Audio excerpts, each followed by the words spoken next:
Welcome back to Investing Talk podcast. Today we're tackling a question that's likely been on many of your minds. Is Sonnet BioTherapeutics a good time to buy now? Our mission really is to cut through the noise in your sources and give you a clear, concise picture of Sonnet BioTherapeutics and its current situation.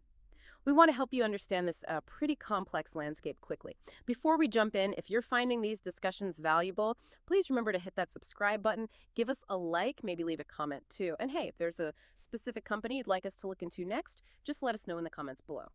Okay, let's unpack this company, Sonnet BioTherapeutics. Starting with, the traditional biotech view, our initial sources paint a very specific picture of where they stood, right? Well, yeah. Initially, Sonnet BioTherapeutics looks like a pretty standard clinical stage biopharmaceutical company. Its core focus is squarely on R&D, particularly in immuno-oncology and biologics, which are, tough fields. What it aims to do, sort of its unique angle, is leveraging its fully human albumin binding platform, FHAB they call it. And the idea there is to improve how certain important proteins, cytokines get delivered to tumors. Okay, interesting platform. But if we stick with that traditional biotech lens for a moment, what does this all mean for its fundamentals, like the basic financial health? Right. So looking at their Q3 2025 10Q that was filed back on August 13, 2025, the financial health, well, it tells a familiar story for a lot of these early stage biotechs. For that quarter, Sonnet reported precisely zero revenue. Zip, that clearly tells us it's pre-revenue, completely focused on the science, not sales yet. And as you'd expect, it posted a net loss, about $4.1 million for the quarter. So operating at deeply negative margins, which, it's not great, but it's pretty typical at this stage. Okay, zero revenue, burning roughly $4 million a quarter. That sounds... Yeah, classic early-stage biotech survival mode. Heavily dependent on outside cash from the get-go, right? Absolutely, yeah. They had about $5.2 million in cash and cash equivalents as of June 30th, 2025. So you do the math. With that $4 million quarterly burn rate, well, they're looking at less than 2 quarters of runway. Wow, less than 2. Without new financing, yeah. Yeah. Now, they have minimal long-term debt, which is, a positive, but their reliance on equity financing. That means ongoing capital raises, which inevitably dilute existing shareholders. And this brings up that crucial point. Right. What is the company's plan for liquidity with that burn rate? It's a constant worry. The financials definitely paint a tough picture there with the cash burn. But okay, beyond the balance sheet, how does Sonnet actually stack up against the competition in this, fierce traditional biotech market? And what does their actual product pipeline look like based on those initial sources? Well, the sources confirm Sonnet operates in an incredibly risky and competitive segment. It's just packed. This space is heavily dominated by much larger, well-capitalized pharma firms. The giants with deep pockets and established pipelines. So basically, they're a small fish in a massive pond, a shark-infested pond, really. Even with the FHAB flush? Even with FHAB, yeah. It's designed to differentiate them, sure, but they're still up against giants. And their developmental pipeline is entirely early stage, no approved products at all. As of that Q3 2025 mark, all their assets are still under clinical or even preclinical evaluation. That just means the path to market is long, incredibly expensive, and frankly, fraught with the high failure rates we see all the time in biotech. So is there any scenario in this traditional view where a company's Sonnet size could actually compete head-to-head? Or is it almost always a get bought out or go bust kind of situation in this particular segment?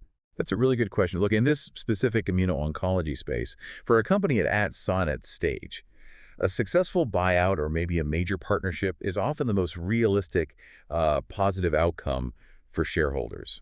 Competing head-to-head with big pharma on commercialization, that's incredibly challenging. Just the scale of trials, the marketing needed. Right. Huge costs. Exactly. The FHAB platform offers differentiation, but, it needs to show truly exceptional data to attract that kind of big league interest, whether it's a partnership or an acquisition. Okay, given all that fundamental data, I'm really curious about the market's reaction then. What does the chart tell us? Especially, the recent price action. How are investors actually seeing Sonnet right now?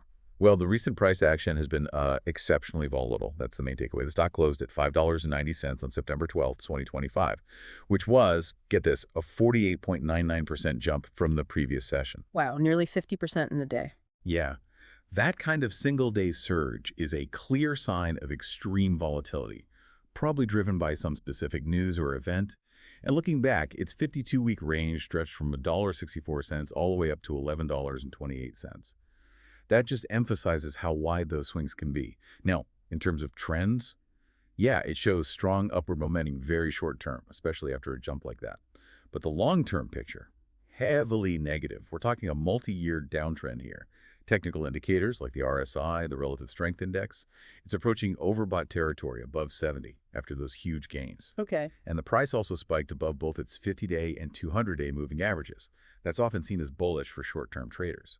But, and this is crucial, you have to remember the extremely high volatility. It's just very typical for these low-float clinical stage companies where, news or catalysts can cause these sudden really dramatic moves. Makes sense. So beyond the charts, was there any underlying news or shifts in market sentiment that influenced this, let's call it, traditional view of Sonnet's prospects? From that traditional angle? Not really, no. There haven't been any major new product approvals or significant deal announcements in their SEC filings as of September 2025. Price spikes in the past have generally tracked with press releases about clinical program updates or capital raises, often those PIPE offerings. Right, the financing rounds. Exactly. There's also no major analyst coverage and no significant insider purchases reported in the past quarter. That often signals, lack of strong institutional confidence or maybe just no major new developments to trigger buys. Online, sentiment in forums like Reddit, StockTwits, showed increased speculative chatter after that recent price spike. But it seems largely driven by the volatile moves themselves, rather than any deep fundamental shift. So wrapping up this traditional view, what's the bottom line for an investment thesis if we were just looking at it this way? A 2 out of 10 rating is pretty stark. Are there any redeeming qualities at all, even a tiny glimmer of hope in that traditional biotech view that our sources hinted at? Or is it genuinely just a high-risk lottery ticket from every angle, traditionally speaking? Honestly, that 2 out of 10 rating, it's genuinely bleak from that traditional perspective. The negatives are just overwhelming. No revenue, persistent losses, a very limited cash runway, which means that constant risk of dilution for shareholders, right? Dilution. Plus the pipeline is early stage, unproven, no substantive analyst coverage, no insider buys giving confidence, honestly. Traditionally speaking, the only reason someone might even glance at this is for highly speculative, very short-term trading. Trying to ride that extreme volatility, jump on sudden news events. It really is a lottery ticket scenario for long-term investment. The fundamental case is just extremely weak, highly risky. It almost reminds me of that one biotech I followed years ago, tried pivoting into crypto mining or something obscure. Anyway, I digress. Okay, but now, hold on a second, because just when you think you have a clear picture, the story takes this extraordinary turn. Our other sources reveal a monumental shift that changes everything about Sonnet Biotherapeutics. Yeah, this is where it gets really fascinating. Sonnet has undergone a major strategic transformation, highlighted by, well, a landmark business combination and a complete pivot in strategy. Back in July 2025, Sonnet announced it entered a definitive agreement for a business combination with an entity called Rorschach ILLC. And this LLC is sponsored by some big names, like Atlas Merchant Capital and Paradigm. Okay, so serious players involved. Very serious. Oh. And the agreement aims to create a new entity called Hyperliquid Strategies. This marks a dramatic pivot for the company. The new strategy involves holding HYPE tokens, a cryptocurrency, in its treasury. The expected closing date for this combination was actually July 14th, 2025, so that's passed. And this deal, it's not small. It represents a major capital injection, valued at $888 million. Wow, $888 million. Yeah, huge number. This includes about $583 million in HYPE tokens and another $305 million in gross cash. And it's not just minor players. Strategic investors like Pantera Capital and Galaxy Digital also participated, big crypto names. Right, Pantera and Galaxy are significant. Definitely. And on top of that, Sonnet also did a private placement, raised $5.5 million through convertible preferred stock and warrants. Plus another $2.0 million in convertible notes were converted. And this capital was specifically earmarked for ongoing biotech R&D, keeping some of that alive and covering the transaction expenses for the merger. Okay, this isn't just tweaking things. This is a complete reimagining of the company. It's huge. But what happens to the original biotech side after this merger? Does it just vanish? Or is there still some value there for the original shareholders? No, it doesn't just disappear, which is actually a critical point for those original shareholders. Post-merger, Sonnet will continue to operate, but it'll be as a subsidiary of this new Hyperliquid Strategies entity. The development focus will continue for SON 1010, which is one of their key biotech assets. Ah, okay, so SON 1010 survives. Yes. However, the other biotech assets, they're being considered for disposal or maybe commercial partnership. And crucially, shareholders who are on record when the merger closed. They are set to receive contingent value rights, or CVRs. CVRs. Okay, what are those exactly? Think of them like, well, like special financial instruments. Yeah. They're designed to pay out if those original biotech assets perform well down the road, or if they get sold off. It's a way to make sure that the old biotech value isn't completely lost in this big pivot. Got it. That makes sense. So connecting this to the bigger picture, this really isn't the same company we just analyzed 5 minutes ago. What does this dramatic strategic turn mean for potential catalysts and, movements going forward? Well, this brings up that crucial question, right? How do we even assess this new entity? The focus shifts dramatically. We need to look at upcoming catalysts, particularly those mentioned in our sources. Now, some of these dates have already passed, given today's September 16th, 2025, but their impact is still relevant. The closing of the Hyperliquid Strategies business combination was expected July 14th. That was a huge structural event. Then, August 1st, there was likely ETF rebalancing because of the post-merger ticker change. Okay, index adjustments. Exactly. And September 2nd, institutional 13F filings were due, which would start showing who owns the new entity. These past events really set the stage for how the market digests this massive change. Now, looking ahead, the Q3 2025 earnings report is due September 30th. Remember, the Q3 10Q filed in August only covered data up to June 30th before the merger madness really hit. So this report due on September 30th, it's going to be absolutely critical. It'll give us the first real look at how shareholders, new and old, are reacting. Right, the first post-merger glimpse. Precisely. Beyond that, October 10th, 2025, there's a holiday-adjusted progress report scheduled for SON 1010. The sources really highlight that the HSI business combination closing and the ETF rebalancing were key watched events, expected to create short-term liquidity surges. And for anyone holding those CVRs, or for strategic partners, that October 10th report on SON 1010 is going to be really important for gauging the biotech momentum within this new structure. Okay, so those are the scheduled events. But beyond that, are there any speculative catalysts or maybe rumors swirling around this transformed company that our listeners should be aware of? Oh, absolutely. With a pivot this dramatic, the rumor mill is definitely active. One persistent rumor suggests a potential major asset sale, like selling off one of the remaining key biotech assets, not SON 1010. That could trigger a significant one-off cash infusion for Hyperliquid Strategies. A quick cash boost. Exactly. There's also industry talk whifters really of a high-profile pharmaceutical partner potentially taking an equity stake, or maybe collaborating on SON 1010 post-merger. That would lend considerable credibility and capital to that remaining biotech arm. Then switching to the crypto side, there's speculation that Hyperliquid Strategies might look to diversify its treasury pretty quickly, maybe beyond just HYPE tokens to include other cryptocurrencies or DeFi assets. That would signal further expansion into digital assets. Interesting. Diversifying the crypto holdings. Right. And finally, there's some chatter that the new entity could be fast-tracked for inclusion in some of those emerging blockchain or Web3 stock indexes, which obviously would significantly bolster its liquidity and market profile if that happened. Okay, so what does this new outlook really mean for Sonnet? It seems like investor focus has to be incredibly broad now, covering two completely different sectors. Indeed, it does. Sonnet's near-term trajectory now hinges squarely on the successful integration and, crucially, the market's reaction to this Hyperliquid Strategies merger, unlocking value. It's going to need to come from both sides now. From the crypto treasury, the HYPE tokens, potential diversification, and from the legacy biotech assets, whether that's through continued development of SON 1010 or monetizing other assets via those CVRs. Right, a two-pronged approach. Exactly. So investor focus will definitely remain on liquidity events, like that ETF rebalancing, achieving strategic clarity.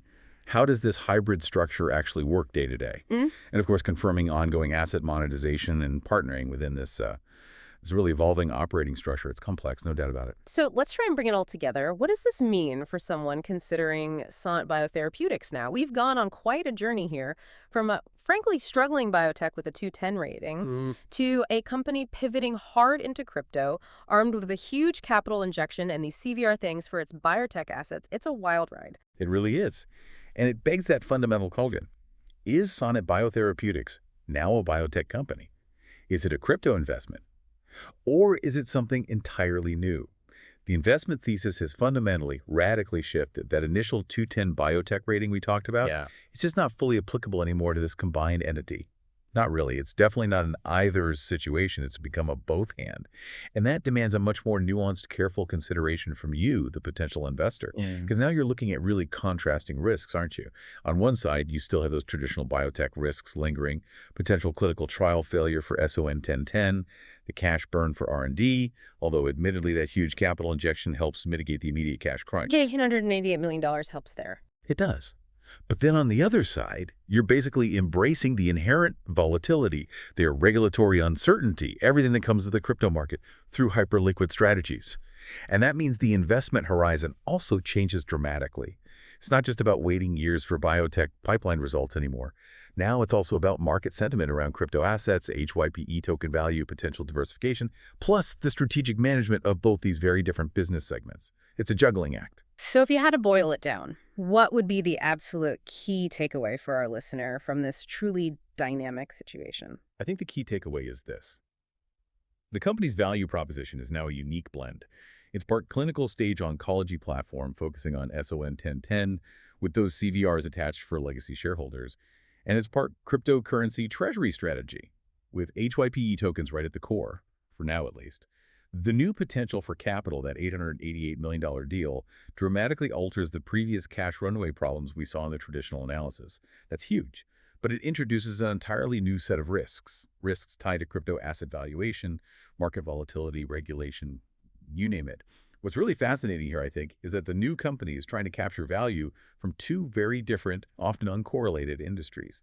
That creates a complex picture, sure, but potentially uniquely diversified investment if they can manage it well. What an incredible journey we've taken with Sonnet BioTherapeutics today. Just amazing. It's really a prime example of how quickly the investment landscape can evolve and how critical it is to look at all the available information, not just one piece. Indeed.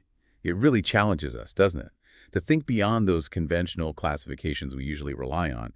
An initial fundamental analysis of a, straightforward biotech company can be completely transformed almost overnight by a strategic pivot like this. It just demands a fresh look at everything: risks, opportunities, valuation, the works. Exactly. So as you ponder that question, is Sonnet BioTherapeutics a good time to buy now? Remember to ask yourself, are you evaluating a biotech stock here, a crypto play, or this unique new kind of hybrid? And maybe more importantly, what new questions does that raise for your own investment strategy and risk tolerance? Thank you so much for joining us on this look into Sonnet BioTherapeutics. We really hope this exploration helps you make more informed decisions out there. We'll be back soon with another fascinating topic. Until then, keep learning.